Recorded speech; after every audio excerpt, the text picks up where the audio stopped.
and welcome back to another episode of Beyond the To-Do List. I'm Eric Fisher. This is the podcast where I talk to the people behind the productivity. We don't just talk about how to be more effective and efficient, but how to do work with meaning and purpose. And in fact, how to do the work that you know you should be doing. Not just in your business or in general, but that work on yourself, which then causes all the rest of the work to get done. This week I'm talking with John Michael Morgan. This is one of my favorite conversations on this podcast, I just have to say. And before we get into that conversation, I want to say thank you to Doodle for sponsoring this episode of Beyond the To-Do List. Doodle is the place to go to get rid of the headache of scheduling your one-on-one and group meetings. Go to beyondthetodolist.com/doodle to get started. All you need to do is create some times that work for you, send them over to all the different people that you want to attend that meeting, and they can all check what works for them. And suddenly you're not playing ping pong back and forth via email or text or tweets or DMs, Facebook messages, etc. It's all in that one place. And it's awesome because then you take what the final result is and the decision is made for you. You don't have to play ping pong. Again, Steve can't make that time, but anyway, go try it out. They even have free setups that you can get started with. They have personal branded pages called Meet Me. Go to beyondthetodolist.com/doodle to get started. Thanks again to Doodle for sponsoring this episode. This week I get to welcome John Michael Morgan. I don't want to forget the Morgan, or the Michael. Dang. Great start, Eric. Not starting over. This week I have John Michael Morgan. Welcome to the show. Thank you so much for having me. And for having all of my names. Yes. Do you use the Michael that often? I used to see it all over. Now I'm kind of seeing it less, but if you're seeing it less, that's purely other people accidentally leaving it off. Yeah, because I do use it everywhere. I think there's an alliteration to it, so I like it. Use it. John Morgan is one thing. John Michael Morgan commands more attention. And that's right. Well, and I graduated high school with like 3 other John Morgans. Oh, so yeah, it's like, yeah, you got to throw the Michael in there to stand out. That's branding against the machine. That's right. That's my only tip. Which use your middle name. Disclaimer: I don't even care if we talk about the book, but you should go get it. I would prefer us not to talk about it. Good. Okay. So, disclaimer: John Michael Morgan has written an excellent book called "Branding Against the Machine." It's bestseller status and all that kind. All the accolades are there. If you haven't read it, you should go read it. But we're not going to talk about it. We're going to talk about other interesting things. Yes. How's that for the beginning of a podcast episode? That may be the worst way to promote a book of all time. You know what, though? I think it's almost also the best way. Because if they like you and they're like, man, I want more of this guy, they'll go to your site. They'll say, oh, he's got a book too? All right, I'll grab it. Yeah, it's the other way around. I agree. Absolutely. So, you're one of those people that I've not had a lot of interaction with online, but I've done a lot of stalking. And I guess that's weird to confess on a podcast, but sure. I got to know of you through, say, Scott Stratton. Who else? Bald dude, Canadian. What's his name? Marketer. Mitch Joel. Mitch Joel. Jeez, I had his name earlier. Sorry, Mitch. And a number of others that probably. I love how Chapman. Basically, the way you describe Mitch has nothing to do with his books or career accolades. He's the bald guy in Canada. He's the bald Canadian marketer. Yeah. The only one. Yes. You know that bald guy in Canada? Mitch Joel. Yes. So I knew of you. I knew they all liked you. I liked them. So by association, I was like, oh, this guy must be cool. And I started following your stuff and all that and just knew you were a solid guy from everybody else. So then it was cool, finally, to meet up a couple weeks ago down at Craft Content in Nashville, where you're based, and you did a keynote, and you said something. You said a lot of great stuff. First off, but the thing that you said that suddenly, because I'd wanted you on the show for a long time, but the thing that you said that suddenly struck me as, oh, now I know my angle to have a conversation with you that would be recorded, was you said that you were running a business out of your house with a 6-year-old and a 3-year-old with no door on your office, and you were reading 2 books a week. And I said, there you go. There's the thing. People want to know how the heck you're doing that. So right. Let's start there, but then go everywhere else. Okay, let's do it, man. I love it. And for context, is that an exaggeration or no? No, in fact, after I said that, I was thinking that I actually downplayed how many books I read. Nice. So you're actually better. Yeah, I actually read more. I will say that since you saw me speak at that event, my daughter just a few days ago turned 4, so it's now a 6-year-old and a 4-year-old. Nice. So that's the only change. Okay. And let's add to the mix the fact that you just celebrated your 13-year anniversary. Yes, 13 years married, 18 years together total. Yeah, we met in high school, so we've been together like half of our lives now. So let's do that. Let's do this, actually. Let's do the This Is Your Life. Let's go back to the early time. What were you like in high school when you met your wife later, and kind of the path to where you're at now? Because I think that's the interesting thing, is a lot of people, you didn't take a traditional path to get where you're at. No, certainly not. I don't think I've done any of the steps that most people kind of think that they should do. And it's funny that you say to start there and what I was like, because you don't know this, but I was a mess. In fact, when I was a teenager, when I met, the lady who would become my wife, I was extremely depressed, struggling with suicidal thoughts, low self-esteem, I went from making straight A's to then just, failing every class because I didn't care, pushing away friends. It was just this really strange and dark time. And I was struggling, and I prayed a lot. And, I was praying for, give me something to fight for, kind of a thing. And then I met her. And I mean, instantly, man, the first time we talked on the phone, I told her right then that we were going to get married, which she was not into. She wasn't feeling the same thing, let me say. But, I didn't scare her off. And it was, she had helped me through that, and she always saw something in me that obviously I couldn't see in myself, but she was always pushing me to not just, let's be, average. It was, no, let's go be great. You're destined for something great. Mm-hmm. And so that really helped. So what ended up happening is I had always sort of had this, I guess I should say, interest sort of in marketing and those kind of things, and not in a I want to go out and make a bunch of money sort of way. I was more interested in the behavior. It's fascinating to me that someone can say, okay, I want to get a complete stranger to take this specific action. How do I do that? That sort of mad scientist part of it just always sort of interested me. And so as a teenager, I, sold magazines and did, some different little stuff like that. I sold bootleg CDs from, bands like Nirvana and, Pearl Jam, things like that. And, none of this, of course, with a goal of I'm going to go be an entrepreneur, run my own business and all of that. I attempted college for an extremely short time, one day, and realized that was not for me. And so I was like, okay, I'd rather be out already doing something, but I had no idea what to do. And so during this time, I kind of wasted a lot of time, didn't do a whole lot. And my wife and I were supposed to be, getting married soon. And so the family was kind of looking at me like, when are you going to graduate college? Because they had no idea I had stopped going.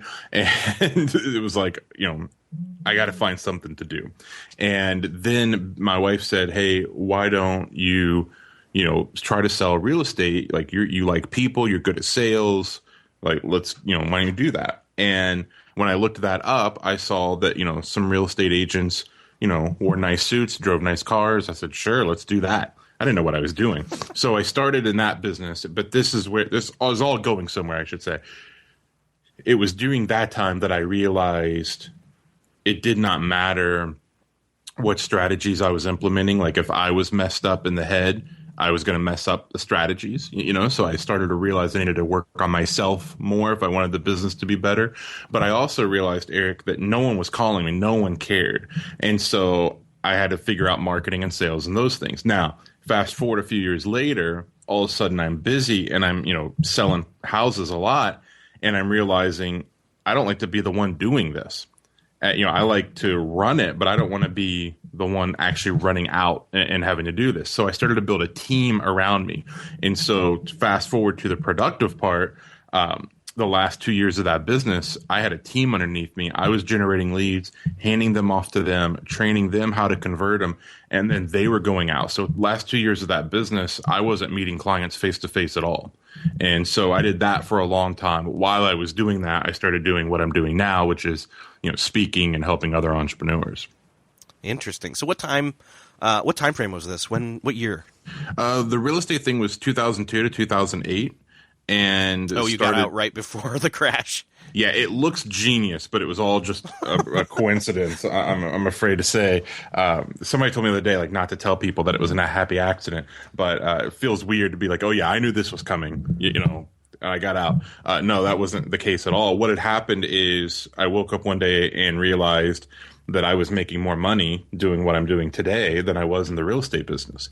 Even though that business was great and, doing well, speaking and consulting was, what I enjoyed doing, and then was also making more money. So the thing about all of this is during this entire time, not only did I never have a job, actually working for someone, I've always worked from home, which I think, not a lot of people, have had that. So to me, that's a little interesting. It's a little boring, but I've been used to that part. So when people talk about the distractions from working at home, and I don't know if you want us to go into that, but we certainly can, I have adapted along the way because to me, there was never another choice, right? Like, to me, working from home is the goal. Yeah. Well, so you started there, you kept going that way. And then with each new change that was interjected, 6 years ago, 4 years ago, with your new kids and all that, and and with speaking, we didn't even throw that into the mix, where you were just out in one of my favorite places, San Diego. So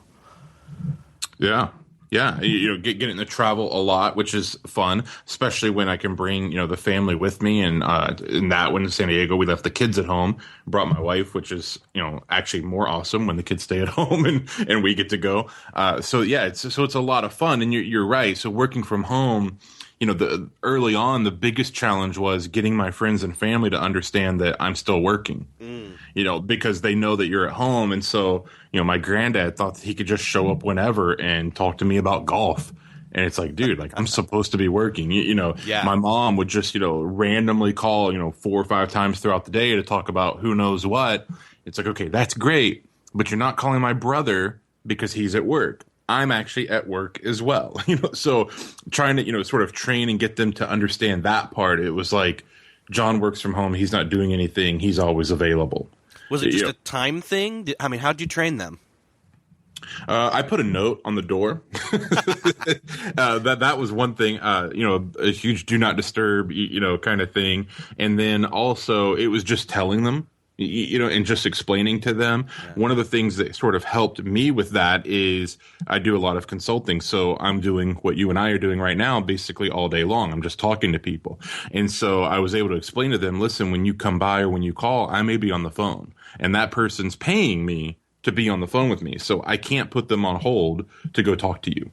Yeah. And so explaining that to them finally made them realize, oh, okay, like, we got to leave him alone. And now they never talk to me. So if they heard your warning, but then still kind of forgot about it maybe, and then stopped by to talk golf or something, and then realized, oh, he's on the phone, they'd start to see that more often, and then realize, oh, what he was saying was true. He really is working. Good for him.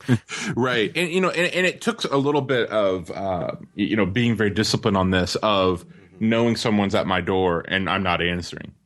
And I know that they know I'm home, right? but I'm still not answering, And then later, getting the phone call from them, hey, we came by, and me saying, yeah, I was working. I can't come to the door. Yeah. Well, that's also good for salesmen and Jehovah's Witnesses as well. Well, that's another thing as well, is that, you get that share of things of, people who just come by. It's amazing how often people do come by during the day. And that's, another great, element of it is, hey, just, making sure we have a big playground out back for the kids. And we had a guy there working on it yesterday, like building this like bottom deck area thing for them. And, I immediately, when I knew he was on his way, like I threw up a note on the back door because I know this guy and I knew he'd want to talk, right? Because I haven't seen him in a few years. So I was like, dude, I can't. So I just put up a huge sign that says recording.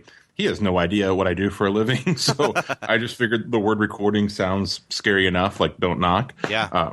To have that time. And that's the thing. And, I'll also say that while, I thoroughly enjoy working from home, getting out every now and then is nice as well. So because I write a lot and blog posts and, books and things of that nature, when I can, if I'm not like scheduled to do calls and, things like this, I then go and I'll work from a coffee shop. Maybe it's an afternoon or, something like that. But I do that for a few reasons. One, it breaks up my schedule, right? I can kind of get out and, see people a little bit. Yeah. And then the second thing is it kind of gives my wife a break of, she's at home all day with the kids and she homeschools our 6-year-old. So it kind of gives them that freedom. Then if they want to do something, kind of crazy and loud, they can. And that helps as well.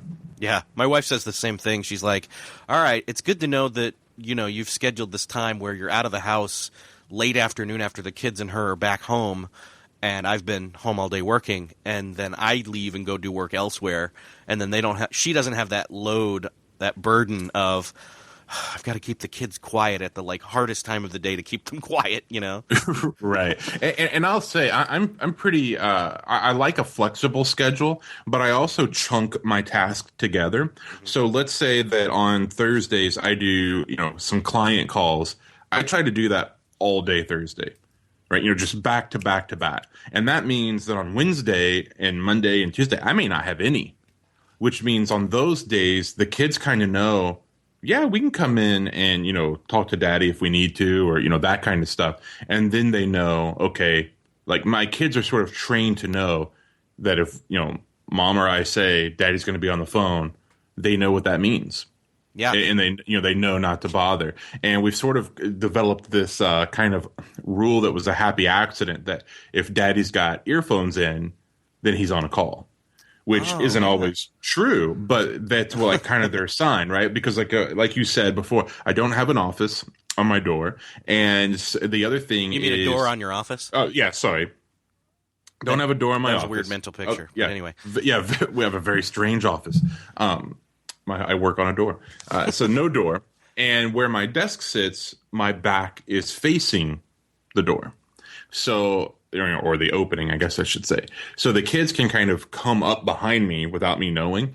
And so the earphones make a big difference because if they see that, they know, all right, we've got to leave them alone. Right. If they don't see that I've got earphones in, then they can come, shoot me with a Nerf gun or whatever it may be. Well, that's great because then you can, even if you're not on a call, have those in and be listening to something music-wise or something else and give that signal to them. That's right. And so now what happens, Eric, is I'm disciplined on that stuff. So I know if I'm writing, I'm going to do exactly what you said. I'm going to be listening to music, doing something, letting them know don't bother me because I'm deep in thought. But then also it's up to me to decide when I'm doing some things of, what? If I was interrupted right now, it's okay. And let them have those moments because part of the reason that I work from home is because my dad growing up, he owns his own business, was always gone day and night. And I didn't want that. And I knew I didn't want that before I had kids. And so I want them to be able to come in and, show me, their drawings and, ask me a question, show me, a Lego tower they built or whatever, right? Like I want that. So it's me finding that balance between knowing when will a distraction annoy me and when will it be, oh yeah, this is why I work from home. And you're dictating that. Yeah, exactly. Yeah. I'm completely, trying to consciously be aware of that, at different times because I don't want it to be once daddy's working, never, ever come bother him. Otherwise, why am I at home? Exactly. Well, that's one of the things that just when I started working at home, it's been a year now. And, you hear the glamorous life of work from home, make tons of money and all this other stuff. And see your family, it's the promises, the benefits that everybody touts as why they want to do that, the flexibility, the ability to see family, the ability to, work from anywhere, home or otherwise. But then suddenly it's like, okay, leave me alone. I'm here, but I'm not here. And it's like you just sacrificed everything to do it, to be in that position, and now you're sacrificing the things you did it for as well. That's exactly right. I think that may be one of the most common things I see about people who want to work from home or who do. I've got clients, who will tell me, hey, I just rented this office space. It's, $3,000 a month because I can't get anything done at home. And I'm like, that's BS. Like, you're just doing it wrong. And, listen, I do understand that, I've got a couple of fortunate things going for me in that, one, my wife is really, really good at, if I need the kids away and not to bother me, she's good at, keeping them away. And then also the fact that I've been doing this since pre-kids. So, my world didn't stop when I had kids, right? They had to come fit into our world, right? So they grew up with daddy works from home. That kind of thing. Yeah, they don't know anything different for their own life. I mean, their friends may have fatherhood that's different, but that's not their reality. That's Never right. has been. Yeah, that's exactly right. And I think that, gives me an advantage, obviously, because they've, been able to figure out the rules, sort of, along, with it as they're, growing up. And it's great. And look, I'm not also going to sit here and act like it's always perfect. Yesterday, I was in the middle of doing a client call. My daughter was supposed to be taking a nap, snuck out of her room, and she came in. And, the more I'm like waving my arms for her to leave, the more she's laughing, because it's hysterical that, I want to leave. And, the thing about that also is like you talk about, okay, kind of training the kids and training the family that I'm working from home. The other side of this, Eric, and I feel like a lot of people miss this, is training your clients. Oh, I let every client I know every client I have know right up front, I work from home and I've got 2 kids, which means at some point in time, we're going to do a call and you're going to hear something, whether it's laughing, screaming, crying, and I just promise them, listen, it's not a distraction to me. Don't let it be a distraction to you. And guess what, Eric? Here's the thing. And I've got clients who are, executives of some major, brands and companies. None of them care because they all love it. They're wanting to do that. Yeah. Right. You know what I mean? They're like, I wish I was at home right now. Or, they're at home themselves and I can hear their kids and that kind of stuff. And so that's the thing also is I don't need to put this pressure on myself or then let's say my wife of, okay, I'm getting on a call, 100% silence. Everyone stop living, for the next 30 minutes. Like that's not the case. Life happens. And so I let the clients know that right up front and it rarely happens. But when it does, I'm not sweating it because they know. My embarrassing story, which really wasn't embarrassing. It was just surprising. About 6 months ago, I'm in a meeting with about 3-4 other people on a call, Skype call. And, my son, who at the time was not potty trained, but is now, he walks in. He just opens the door, walks in, and says, "Dad, I pooped." and we were at the end of the meeting anyway. But someone said, "Well, Eric, sounds like you've got something to take care of." And it really it broke the ice. I was like, you know what? This is going to happen. You're right. I mean, it is going to happen. There's inevitability that if you are at home and there are others there, it's gonna happen. And I think that having that mindset of it's not causing friction, it may be a small inconvenience, but it's not, causing friction and you even anticipate it and just set it up so that it doesn't become an issue. Man. That's right. And when I mentioned before that I sort of chunk my schedule together, here's another thing. On Wednesdays, my kids go to my mom's because it's her time to just sort of hang out with them and everything. And I know that if there's anything like a video or whatever that I'm wanting to do where I need 100% silence, I schedule it for Wednesdays. I then have that sort of freedom to do. So that's the great thing about being self-employed and every single week dictating my own schedule. I'm figuring that out, right? I'm laying out what times things need to be. And then the way my wife and I do this is in our kitchen, we have this little whiteboard that's got, pre-written on it, every day of the week. And I write my schedule up there so that she can see it. The family sort of knows this is what it is. And she can then see, okay, Friday afternoon, he's got a lot of calls, or, Tuesday we can do whatever because he's got nothing on the board, that kind of stuff. And so that helps us a lot, just communication. You know what I mean? Yeah. Just letting, each other know, she may come to me and say, hey, listen, I've got someone coming over. I need you to either be out of the house or prepared that it's going to be loud. And I'm like, okay, I can adjust my schedule accordingly. Same thing with her, is I can come and say, you know what, I got to do this. It's super important. Why don't you get the kids out of the house? I'm totally stealing that idea. That's a great idea. That's like the next step in our. We're having better communication about things, and I'm doing some of the time chunking, and I know which days people are here versus aren't. Most days there's a certain line in the day after school where it's like, okay, I really either that's the time where it's okay that they come in, or I need to go elsewhere depending upon what's my task for that chunk of time. But yeah, the board, having that just out there and locked in, like, oh, okay, I've got the as David Allen would put it, the horizon for the week out there. So I'm stealing it. You should. It really, it saves my wife and I a lot of time just discussing what's going on during the week. The only thing now is when she gets upset because I forget to write stuff on the board. Yeah. But I'm not going to pretend. You said it's not perfect. Obviously, even yesterday, your daughter came in and you were waving at her. So it's never going to be perfect, but that's okay. But I think that there's a certain amount of preparation to get to the point where you're at now, and have been doing this from home. You're a very different person. Here's the best way to put it. You're a very different person right now than you were in high school, that depressed person who was praying for, a reason to live, basically. And you started to improve yourself. Let's go back to that journey a little bit. I think that's kind of an interesting piece because I personally identify with that. So that's really cool for me.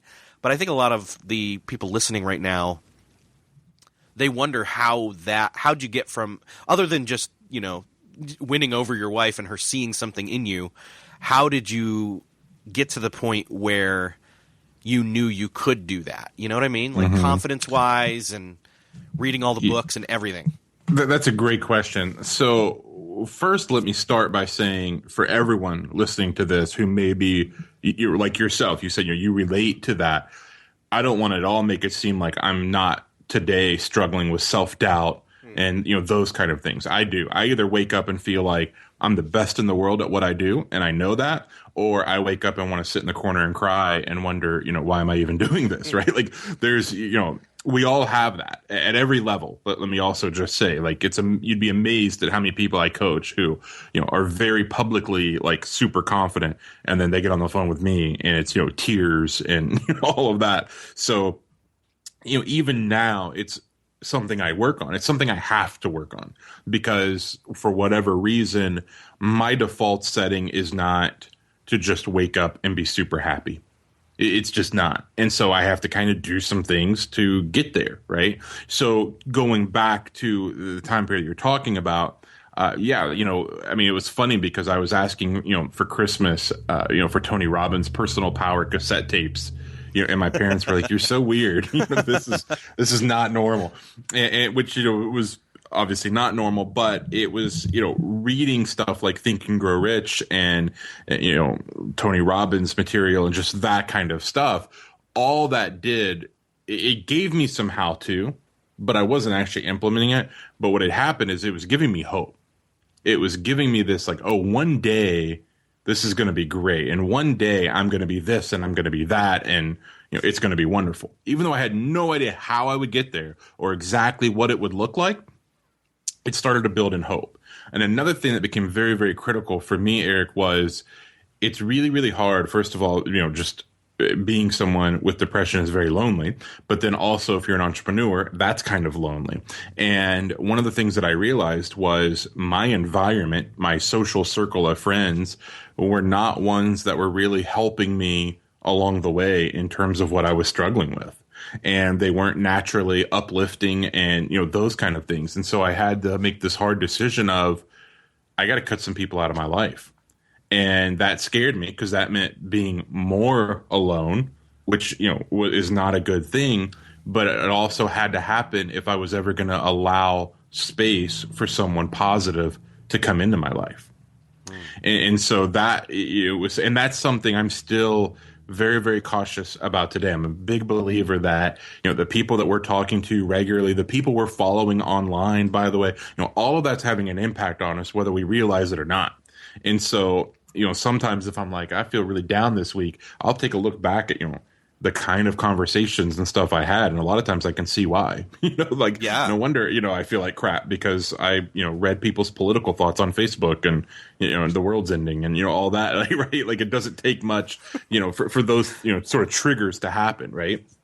So what ended up happening then was I had to, at some point, come to this conclusion of, okay, I'm trying to fix myself. I know I'm the problem. That's kind of good news, kind of bad news. The good news about that is, if I fix me, I'm good. Like life is awesome. The bad news is, why do I have to be the problem? And then there's this pity party of why me and why am I not normal? And, all of those kind of questions, which are all, of course, negative self-talk that doesn't help you find any kind of good answer. So I had this quote, the Zig Ziglar quote of, if you help enough people get what they want, you'll get everything that you want. And I loved Zig Ziglar, but I always thought that quote was complete crap.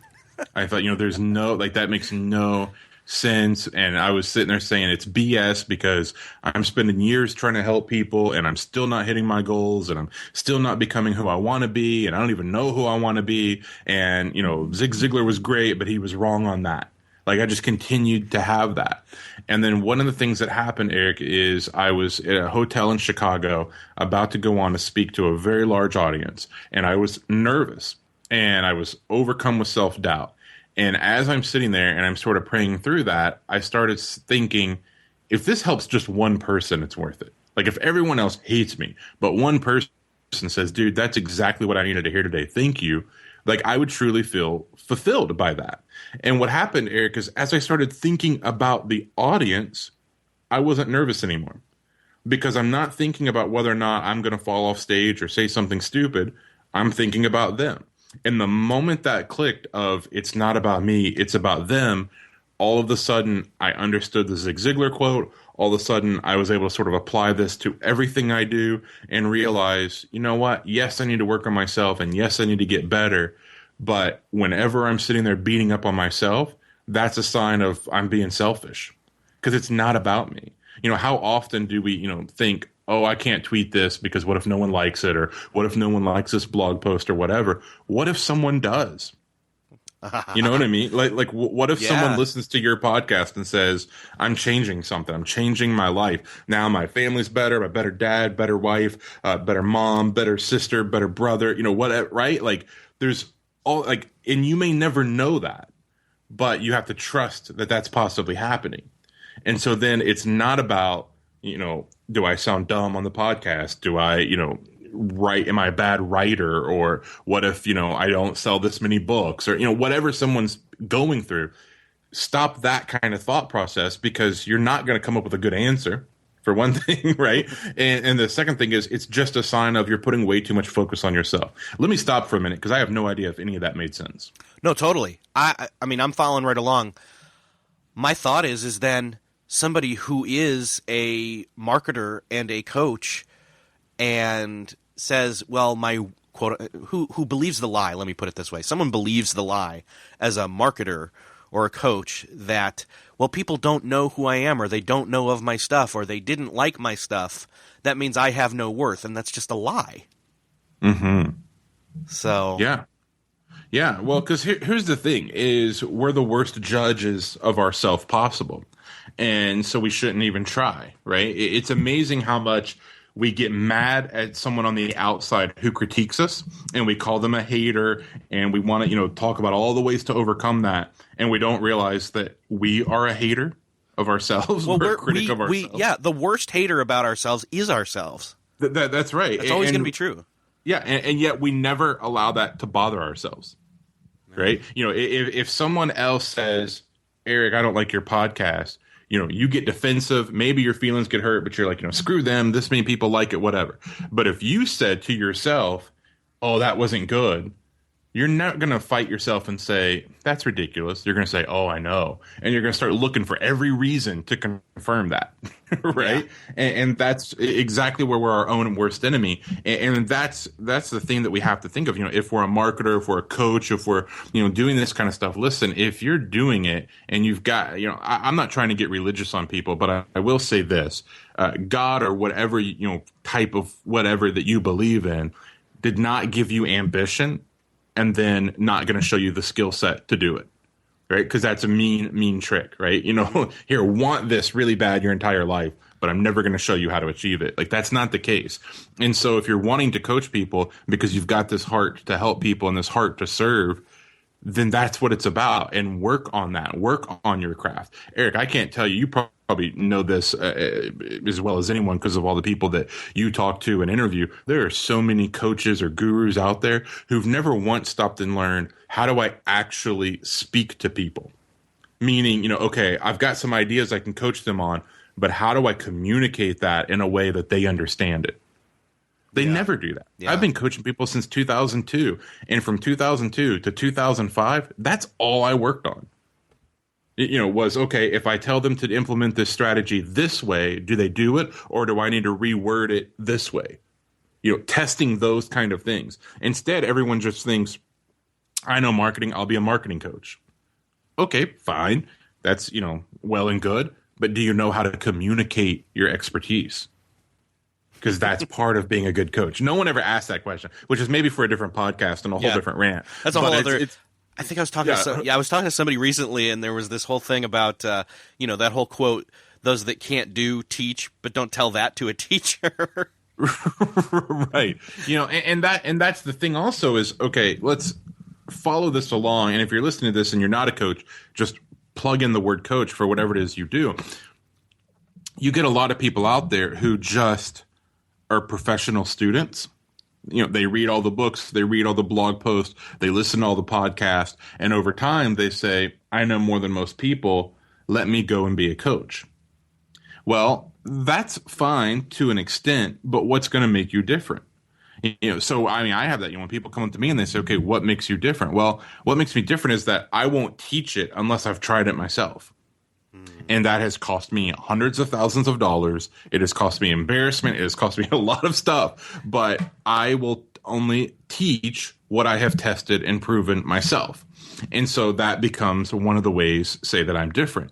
Now, what happens, though, is that takes, just this, not confidence, but this desire of, this is the way I want to help people. So I get frustrated by the coaches out there who are talking about something and I know they've never tried it, or I know that it actually didn't work for them, but they're still talking about it. I saw someone, and I won't mention their name because they're really popular in the space, but they one time did a talk at an event, Eric, called How to Make 6 Figures a Year Blogging.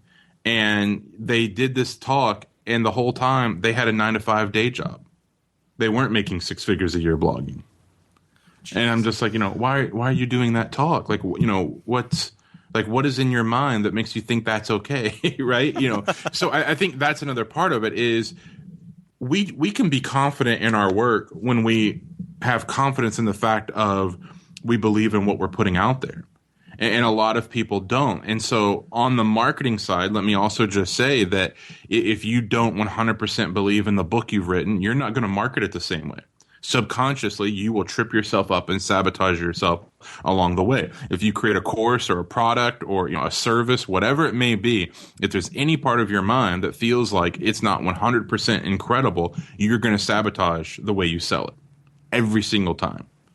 Oh, that's interesting. So it's almost like there's a way to market things that is not hollow. It's it's solid through and through because it's been tried and it's been tested, like you're saying, and there's an authenticity to it, which breeds a confidence in it, in the thing that you are quote unquote selling, because you know it without doubt. Does that make sense? Yes, it does. I mean, I tell people a lot that you want to have this approach of, you're stupid if you don't buy this. You don't want to say that, necessarily, unless that's your brand. Scott Stratton could say that. He could get away with it, right? But you want that level of confidence in your product or service, because people pick up on that. If you don't believe in it, how can you expect someone else to believe in it? Think about, and it's so cliche to mention Steve Jobs and Apple, and I'm not even a Steve Jobs fan, by the way. I'm an Apple fan, but I'm not specifically a Steve Jobs fan. But here's the thing. When the iPad came out and Twitter goes nuts, like, who needs this? How does this fit in? Who's going to use it? And a stupid name. and a stupid name and all of that. But he's on stage saying, it's this. 100% confidence, and I'll be damned if I don't have 2 iPads. Yep. You know what I mean? Like, it's that kind of thing. And so we have to believe in what we're actually selling, whether it's a product or service, irrelevant. You have to believe in that. You have to then also believe in yourself, because we're always selling ourselves. I can tell by the way people write when they're posting on Facebook or Twitter or LinkedIn or these things. I can tell who's confident and who's not. You can just tell by the phrasing whether or not, when they're teaching something, how secure they are in that belief. I want to stand on stage and have it where whatever I say, someone could absolutely come up and try to argue with me on any point. I'm going to win, because I believe beyond a shadow of a doubt that everything I'm saying on that stage, every tip, strategy, method, point, whatever you want to call it, that every single one of them are bulletproof. I don't think there's a lot of people out there that can say that, though. I don't think that there's people out, everybody. This is another quote, actually. I've got this right here in front of me that you said down in Nashville when I saw you was, most people want to be successful, but they don't want to become successfon Mm-hmm. In other words, they want the success, but they don't want to do the hard work that changes themselves on the road to that success. Right. So let's break this down, because here's an example. Someone is listening to this right now saying, oh, great for those guys. I couldn't work from home, when they've never tried it. So now you're a liar, because you don't know if you could work from home or not, because you haven't actually attempted it, because you're not willing to step out of that comfort zone to even try it. There's other people who don't want to give up the amount of TV that they watch to do some of the work that needs to be done. Right. Those kind of things, put in the work. Eric, I know that you do a ton of work outside of the conversation you and I are having now to make this podcast happen. And a lot of people want a successful podcast like you've got, but they're not willing to do that behind the scenes work. Right. They just want to hit record and talk. Right. You know what I mean? They just want the reviews. They want the subscribers and all of that. They don't want to think, editing. I don't want to edit. Just all that different stuff, like that whole project you were talking in Nashville about, what it looks like, the hours involved. People aren't willing to do that. They're just not. There are people out there who want to be a best-selling author, but they're not willing to work on whether or not they're a good writer.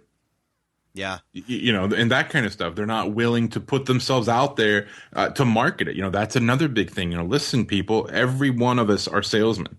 We all have to sell something. We all have to sell ourselves. If I want to eat pizza tonight, I've got to sell my wife on that, right? I've got to, do that. We all need to be good at sales, but we don't want to put in the work. We don't want to work on, those skills, right? We don't want to work on that stuff. And so that's the thing, people will create a great product or service and they want it to make a lot of money, but then they're not willing to, do the marketing. They're not willing to put themselves out there. So it ends up being all about, as simple as and difficult as the comfort zone. People get in their daily routine, their weekly behaviors, and they get in that so tight that they're unwilling to then get out of it. So they want to succeed without making any change. And that's insanity. Yeah. Well, it comes back to in other words, and this is why I wanted to go into that, what was the process like from, high school to where you're at now and beyond, is this idea that in order to do good work, you need to work on yourself. And that also there's that equation of working on yourself equals that you are working on your business. Yeah, that's exactly right. I know that the more I work on myself, the more my business is going to improve. We've heard this before about self-improvement. Our inner world reflects our outer world and all of that. And it comes down to being as simple as, listen, if you want your business to be better, you have to be better because you're the one implementing the stuff in the business. So it has to be, better. If you want, more Facebook, fans, you've got to be better at Facebook. If you want, more Twitter followers, you've got to be better at Twitter. If you want more books to be sold, you've got to be better at writing and better at marketing your book and marketing yourself and your brand and, those kind of things. Like it's that is all where it starts. I mean, imagine, Eric, if you were in a bad mental space and every time you got on to interview people, you just sort of have this attitude, right? Just negative questions or you don't really care or whatever. The podcast isn't going to be successful because you're not, right? Your headspace is then messed up, Yeah. So we have to understand that it all starts with us. So many times we're waiting for everything on the outside to change. And then we say, then I'll change. And that's not the way it works. It's not the way it works at all. Everything in our life, like every relationship we've got, every situation that we're in our art and our work and our family and our friends, everything, it starts with us. And we have to take that personal accountability and responsibility to say, okay, my life right now, for good or for worse, is my fault. This is on me. One of my favorite quotes of all time is from Earl Nightingale, who said that every person is self-made, but only the successful will admit it. And I love that because it sums up so beautifully what you and I are talking about right now. Yeah. So somebody who wants to be self-made and they hear us talking about this and they say, yeah, I'm not totally comfortable with where I'm at, but maybe I'm not uncomfortable enough. You know what I mean? How do we give them some kind of a hope or an encouragement, or in other words, how do we kick them in the pants to start moving? That's a great question because they've got to get, fed up, right? They've got to get uncomfortable with being comfortable. They've got to, get sick and tired of it and decide, okay, some things are going to change. Now, the first way to do that is to adjust and raise your standards. So what happens, Eric, is a lot of times we just accept things on a very low standard scale. So let's keep using you in this podcast as an example. Maybe you get, a certain number of reviews and you say, oh, that's really cool. I'm glad that people are liking it. That's awesome. But what if your standard was higher?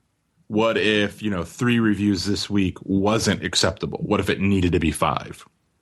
What would you then do differently? Right. And, that kind of stuff, that's the thing that we have to think about is too often what we gauge success on is a low standard. And then we look back and say, I'm not really hitting my goals. Well, it's because you're accepting too little.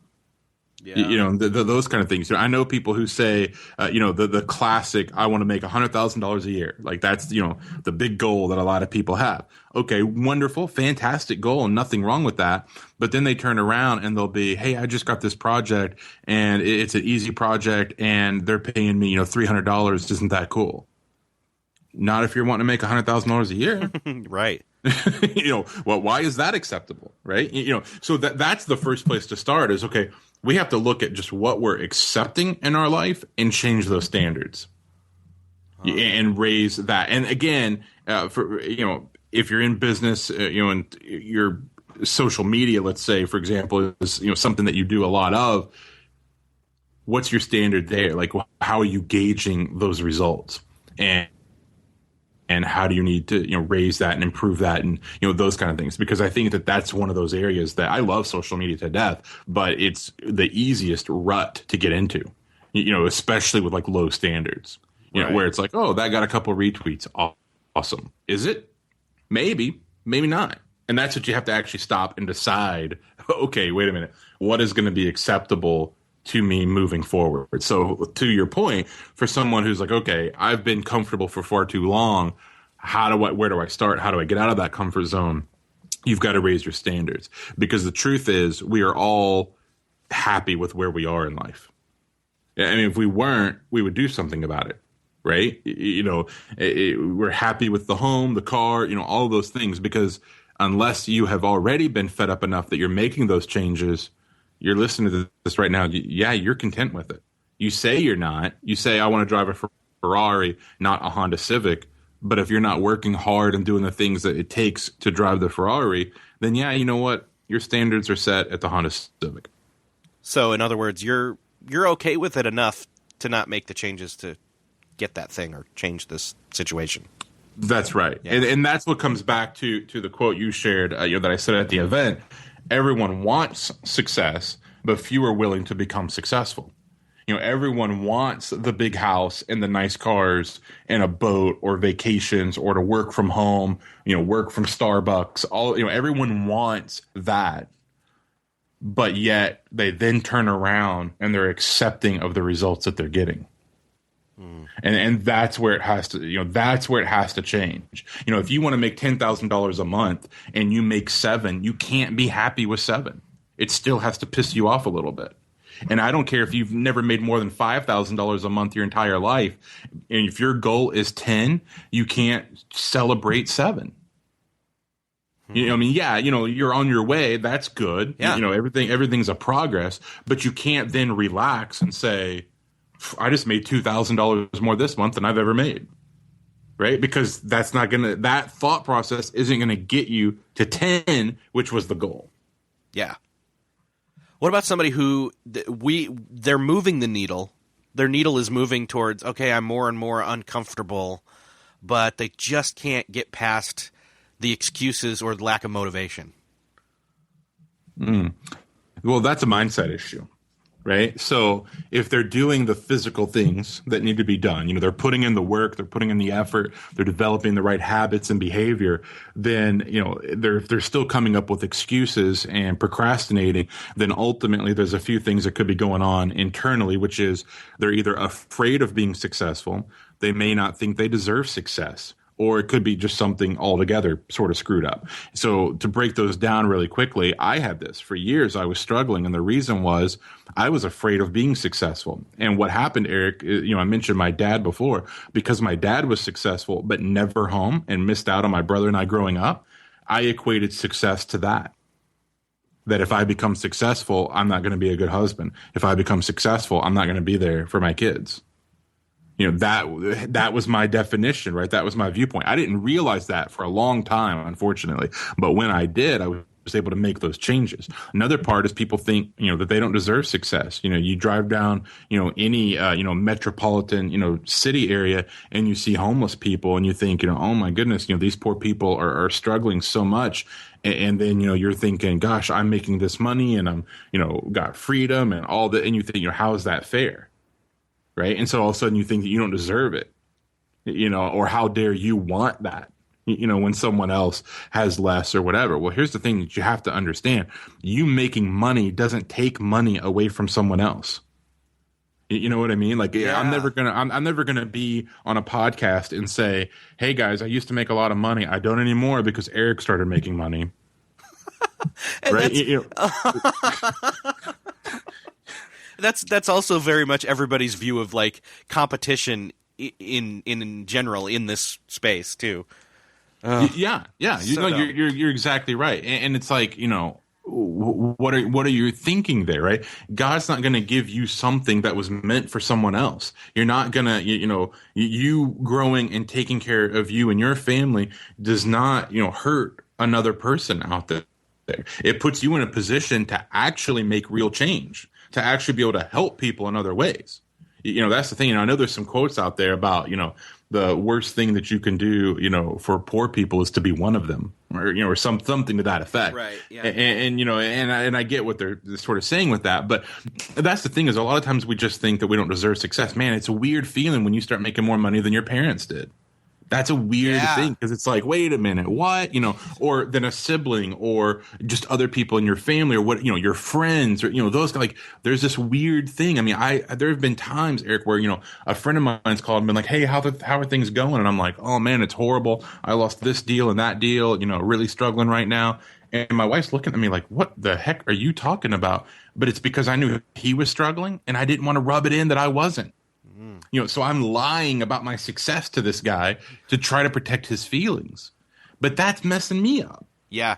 You know what I'm saying? Yep. So that's the thing, is we sometimes have to watch out for that, of like, okay, are we afraid of success? Do we think that we deserve it? And understand that you do deserve it, especially if you're adding value to people and putting in the work. You absolutely deserve it. Everyone deserves it, and everyone can achieve it. Like you mentioned with the competition, excuse me, is the thing about competition is that when you see someone else out there doing what you want to do and they're making great money at it, that's not a time to be jealous. That's a time to be thankful, because it means you can do it. Right? I get alarmed, Eric, when someone comes to me and says, I've got this brilliant idea. No one's ever done it. I'm like, oh God, the idea sucks then. That's what, there's a reason no one has ever done this. They always think that they're on to the next, huge thing. And it's like, okay, stop thinking that way. I want to look out and say, oh my goodness, there's a bajillion, bloggers and authors and speakers who are making a ton of money. This is awesome, because if those idiots can do it, I can do it. Yeah, it means the model works. You just need to find your niche. That's right, or whatever. That's exactly right. And that's the cool thing about like what you and I do in the space, or sort of the circle that we sort of travel in, is you get to meet the people who are doing this. You get to meet the Chris Brogans, or Mitch Joel, Scott Stratton, these people, and what you find out is, oh, these guys are normal. Yeah. There is no superpower here. All three of those guys are close, dear friends of mine, and they're amazing at what they do. None of them are brilliant or special. I'm going to tell them you said that. Yeah. Well, please do. I know they know. Do. But it's and I will say maybe Mitch Joel is, because that dude thinks on a level that, like, he'll say something and I'm just like, and then I'm like, oh my God, I'm too dumb to understand what he just said. So Mitch Joel maybe is the exception where he's too brilliant for this world. But it's not that they're willing to do the work. They care about others. That's the thing that's special about them. It's not that they're more deserving than anyone else. It's just that they've paid their dues by putting in the work.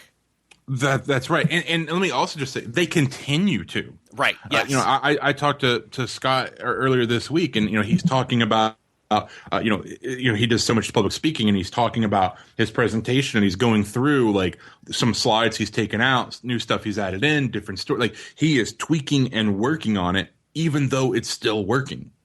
Right? He's still trying to get better, still trying to find a way to add more value to his audiences. And that's the key, right? Like, let's just keep working. You don't get to that level and then say, okay, I'm good. That's not the case. I mean, let's face it. You take someone like Seth Godin, who's one of my favorite authors, especially in the business world or marketing world. And, Seth has like, what is it? Like, 300 books or something he's written. There's like 4 that you could read and get the gist of what this guy believes and his philosophy. Why has he written so many? Because he's still trying to perfect it. I can look back at some of his last books, from like Poke the Box to the Icarus Deception to his latest called What to Do When It's Your Turn. And I can tell you right now that What to Do When It's Your Turn is like the accumulation of those other books. And I'm like, oh, this time he really got it right. Yeah. I can see that. Yeah, and with a bunch of linchpin thrown in there as well. Oh yes, yeah, exactly, yeah, absolutely, linchpin for sure. So you see that progression, right? And so it's like, okay, he couldn't have written What to Do When It's Your Turn had he not written those others. You see what I mean? So, like you mentioned before, just being willing to put in that work and go with that. That's the thing that people just sort of need to get with and kind of, go through. And, again, I don't want to sound like I've got this all figured out. There are still times when I feel like I'm sabotaging my own success. Listen, there's a lot of people that would trade seats with me, that they would. And I am ridiculously blessed. You and I talked about that before. So I get that. That being said, dude, I am pissed off that I'm not reaching some of my goals. Like, absolutely mad about it. Right? Even now I'm like, wait a minute, why did that person get that speaking gig and not me? And wait a minute, I should be, more well known than this person and that, and it's like, okay, I got to back up a notch and say, it's not about me. It's not about those things. I need to, do some of this other stuff. So we just have to watch for that, because and you and I sort of beat this to death here, but we are our own worst enemy. And I don't think that ever changes. You don't ever get to a point where you say, okay, I made it. I beat myself. Now I'm good. At least I haven't. Maybe you do, but I haven't got there yet. No, not me. And I think what we're saying, as you say, we're beating it to death, but it's not beating it to death. It's a grind in a good way. Yeah. We are continuously working on, like you said with Seth, he's continually trying to perfect it. We are continually being worked on to perfection, and this is why I knew that, talking about the process of, hey, it's not that John just decided to, I'm going to I'm going to work from home and everything's going to be fine and I'm going to make lots of money and it'll be cool and I'll be successful. No, you probably at some point didn't even think any of that was even a possibility, and just squeaked by and then started to make the incremental changes, followed by, pivot moments. There's probably points where you thought, oh, if I make this one change, it's not going to just be addition, it'll be multiplication in terms of change. Oh, you're exactly right. If you and I were having this conversation in 2005, I'm talking about how I want to be the number one real estate team in Tennessee. Wow. And that's my big goal. Obviously, that's not at all a goal today. Right? Yeah. In fact, it's like the more I learned how to do that and what it took, the more I was like, I don't really want to get there, sort of thing. So you're exactly right. I would say if there's been one thing that I have been consistent on that has helped me, it is that I absolutely lack the ability to quit. And there's times I probably should have quit. There's times that, I probably should have just, gotten a job and, said, what am I doing? And, and all of that. But I do not have that ability. Now, that leads to a lot of frustration, because there's times you're like, okay, I don't want to quit, but I don't know what to do. You know what I mean? Yeah. You still don't know where to turn and all that. But when you talk about sort of those pivot moments, you're absolutely right. And that's happened many, many times in my career and life. But I think, like I said, the one underlying thing there is just simply, I'm not going to give up on this. I'm going to make it somehow. And, the more I did start to believe that, okay, I'm here, on earth to help others and help them. Okay, now what does that look like? Right? You know what I mean?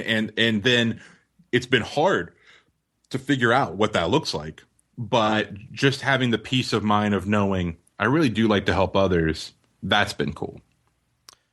Well, I see that we're actually pretty much near the end of our time. I want to close with something that I was not aware of was going to be happening. But let me share something you said. Well, here's to bring context. You were on, this was years ago, 3-4 years ago now. You were talking with Chris Brogan on not his current podcast, but the one before it. And you were talking about depression and things like that. You were talking about, being an entrepreneur. And there was some kind of a spark suddenly where I'm listening as I'm walking to work. And I think, man, I could, I forget the exact thought steps. But all I know is that as I was listening to you, the two of you talk, in my mind I said, yeah, I could never be an entrepreneur. I don't want to be like my dad. And I was like, whoa, what box did I just open up? And then I realized that it was because he was an entrepreneur. He had a hardwood floor restoration and carpet cleaning service. And here's the thing. He was always home and when he wasn't working, and when he was home, he wasn't home. You know what I mean? Like, he was just not a great dad and everything. And so, come back around to our conversation probably about 5 minutes ago, where you're talking about being afraid of success, and you mentioned your dad and how he was so successful but never home. And I realized, and this is kind of a pivot, I'm sharing this, this is one of those pivot moments for me, and so I'm saying, John, you've helped me realize something else. I've been afraid of success myself because I know what being unsuccessful looks like, and yet he still wasn't home for his kids, even though he was home, my dad. So what would success look like? Even more absence. But I know that to not be true because I've seen it happen. I've seen the truth. So you see what I'm saying? Like, yeah, absolutely. I'm just saying, ultimately, that conversation that I got to overhear on a podcast, there's the power of podcasting right there. That one, I overheard the conversation between you and Chris that started that process of breaking that down. And then two, just now, this conversation that we're recording literally right now, meta, broke it down even more. And that's awesome. Yeah, so man. Thank you. Well, gosh, thank you for sharing that. Like, you're going to get me all teary-eyed. I know, right? Dang it. But it's, and here's the thing. Like, I mentioned that with my dad, and that's still, like, my dad, like, he's a great granddad. So, he's great with my kids. He's great with my brother's children. He's awesome. But even today, we live in the same town. I don't talk to him every week. I don't talk to him every month. You know what I mean? I see him on holidays, things like that. Right. Like, it's, and we're good. Like, our relationship isn't, like, fighting or anything like that. But also, it's not what it should have been, not what it could have been, those kind of things.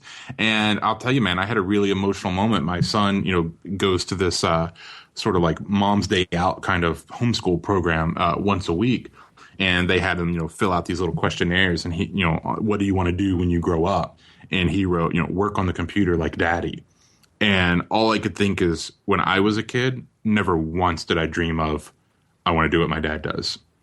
Or I want to work with him, or anything. You know what I mean? Like, just the opposite. Like, he wasn't even on the radar. And I thought, okay, you know what? I may not make as much money. I may not hit some of those kind of goals, but what's really important, I'm hitting. You know what I mean? Like, I saw my kids' first steps.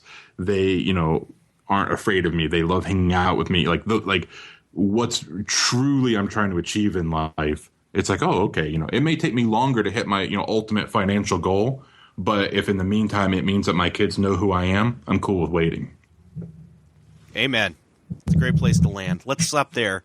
John, where can people find you online? They can go to johnmichaelmorgan.com and find everything and anything they would want to know about me. Go check it out. Michael, jeez. There you go. There's the middle name. John. I love it. If you were here, I'd give you a hug. So digital hug, and digital hug to you, the listener. Thanks for being on the show. So I hope you enjoyed that episode. I know I did. People ask me all the time, so what have been some of your favorite episodes? This is in there. This is top 5, maybe top 3. That's no slight to anybody else I've had a conversation with on this podcast. But this one impacted me in a way that I couldn't have designed. And that's great. I hope you let John know that you appreciated his insights and sharing of his experiences on this episode. Go check him out at johnmichaelmorgan.com. You can find all the ways to contact him there. Let me know how you liked this episode. Go leave a comment. beyondthetodolist.com/99. And make sure to go check out my sponsor for this episode, Doodle, by going to beyondthetodolist.com/doodle. Get started scheduling without pain your one-on-one and group meetings. Thanks again for listening. If you appreciated this episode and you'd never given a rating or review on iTunes, go to beyondthetodolist.com/iTunes. Show the show some love. Or me. That's the best way to do it. Thanks again for listening. I'll see you next episode.